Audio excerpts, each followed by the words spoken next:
मन को कंट्रोल करना होता है।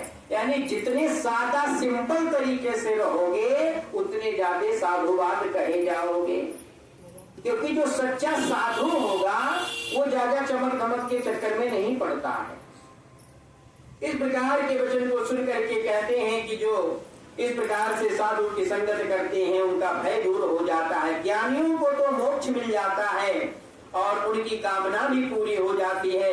श्री गंगा जी में स्नान करने से पापों का नष्ट हो जाता है। चंद्रमा का ताप स्नान करने से सभी प्रकार के ताप दूर हो जाते हैं। और कल्प वृक्ष की दिव्यता अर्थात कल्प वृक्ष के नीचे जाकर के कोई भी कामना करो तो कल्प वृक्ष इतना समर्थ होता है कि आपको सारी चीजें दिला देता है। लेकिन जो पाप ताप और दीनता तीनों को नष्ट कर दे, जो क्षण भर में मोक्ष दिला दे, ऐसी कथा मैं आपको सुनाता हूँ। श्री गोविंद भगवान की।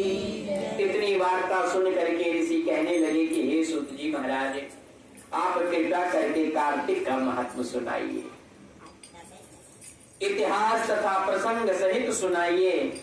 तब सूत जी कहने लगे कि हे ऋषियों, एक समय भगवान कृष्ण से कमल नेत्र वाली उनकी अति सुंदर पत्नी सत्यभामा, क्या नाम था? सत्यभामा। सत्यभामा जी कहने लगी कि मैं बड़ी धन्य की हूँ और हमारे माता पिता भी बड़े धन्य के हैं। क्यों?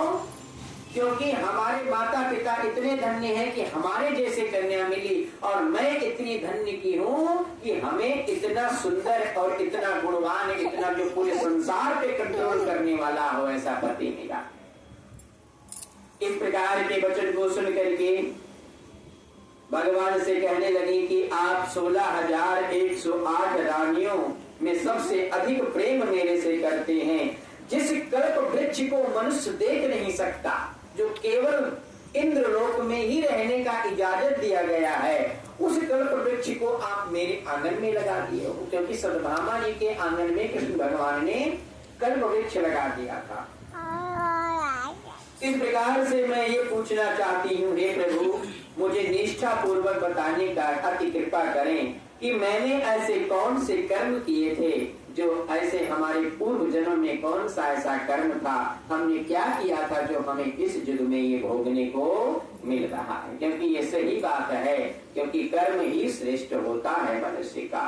कर्म प्रधान विश्व करिराखा, कर्म प्रधान विश्व करिराखा, जो जस करहि सो तस फल चाखा, जो जस करहि सो तस फल चाखा। ये क्या मैंने ऐसा कौन सा कर्म किया था कि जो हम आपकी पत्नी बने और आपकी पत्नी के साथ साथ में कल्प वृक्ष हमारे आंगन में। हमें पूर्व जन्म की सत्यभामा कहने लगी कि हे स्वामी, पहले जन्म के पूर्ण कर्म के बारे में जानने की बड़ी इच्छा है।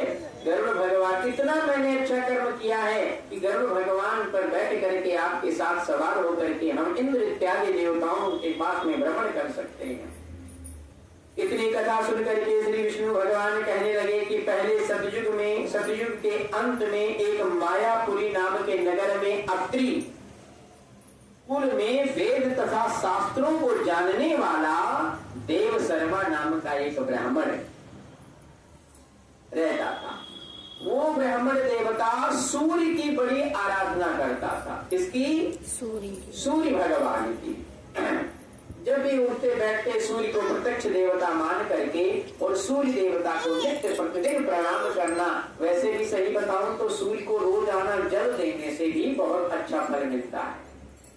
बिना पहले स्नान करो, स्नान करने के बाद सूर्य भगवान को जल दो, जल देने के बाद में अपनी किसी भी क्रिया को पूर्ण करो। सूर्य भगवान प्रत्यक्ष देवता है। प्रातः काल नमस्कार करने से एक तो बहुत पॉजिटिव ऊर्जा प्राप्त होता है और दूसरी बात प्रत्यक्ष देवता को जल देने से अनेक प्रकार की कलह कलेश दूर होती है। ऐसे शास्त्रों को जानने वाला, शास्त्रों का ज्ञाता एक ब्राह्मण रहता था। सूर्य भगवान की अति तपस्या करने वाला और अति